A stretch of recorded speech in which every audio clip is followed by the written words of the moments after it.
We have been here 12 years. The farm is quite small, so only 36 hectares. We've got over 200 head of alpaca here. So we use every square inch, which means that we have to look after our grazing really well. Our objective for farming alpacas is for their luxurious fleece. The first thing that we make is yarn, which is the beginning of all textiles, or most textiles. And then we make a range, quite diverse actually. So a lot of hand knitting yarn, which is hand dyed here. Blankets and throws, socks in different weights. Beanies, scarves, sweaters, a bit of handmade stuff, baby wear, baby blankets.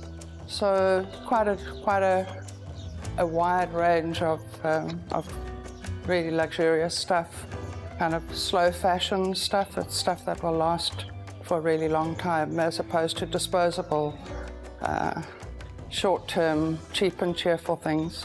Yarn starts with good fibre. So there's no point in putting a lot of time and effort into making poor quality stuff. So after shearing, we grade the fibre quite aggressively. We send samples to laboratory and PE, the wool laboratory. And once we get our results, we divide according to micron and staple length. And then we divide within the colours. And they're the only fibre-bearing animal in the world producing so many natural colours. Process to make yarn is initially washing it.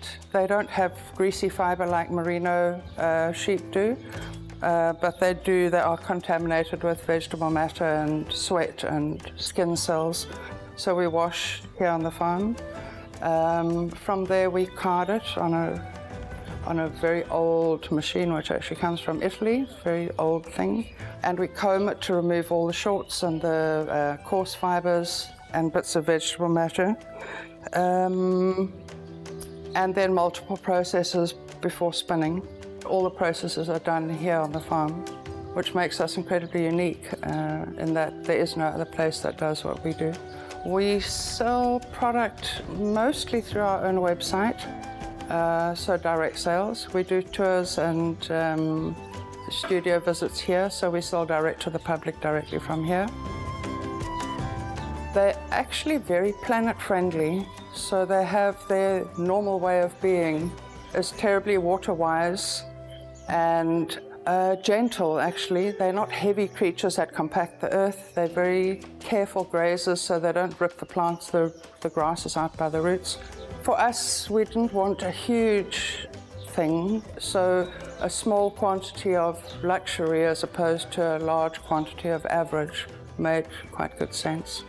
And they're nice to be with. They're nice to manage. They're reasonably easy to manage.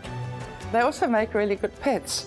So as you can see by all the milling around me, they're fairly friendly creatures. Some of them are friendly creatures. They're pretty easy to halter train. So if you have a bit of space and contained space and shelter for them, a couple make really lovely animals to be with, just 2 or 3 as a pet.